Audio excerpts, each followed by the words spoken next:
El viaje aqui estava em Serra, que durante o último ano me a oportunidade de funcionar em diretiva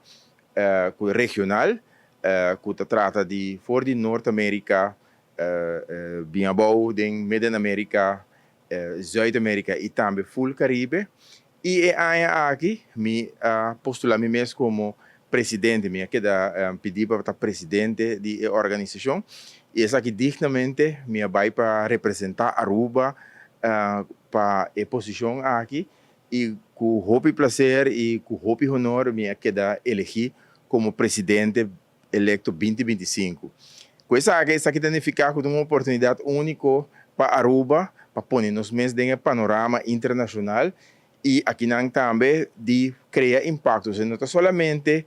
a amistade que nós está fazendo, mas também que o impacto que nós está fazendo de cada pessoa que está parte da organização aqui,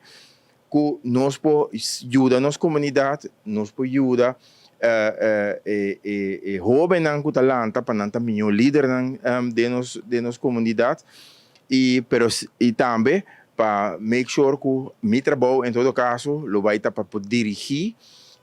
todo o Senado que tem que consistir rond de full Zuid-América, Norte-América e den Caribe, para o Senado forte e caminha que nós podemos para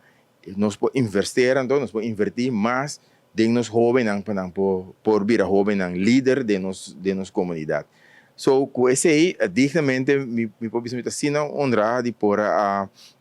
representar Aruba e a quedar elegido como presidente, qual eigenlijk organização mesmo. Uma organização que existe para agora aqui, mas que existe agora aqui para 22 anos,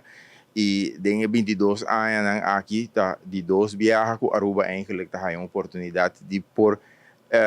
carga e função aqui e com sumo prazer e com hobby dignamente lo me zorg para representar Aruba também dengue posição aqui.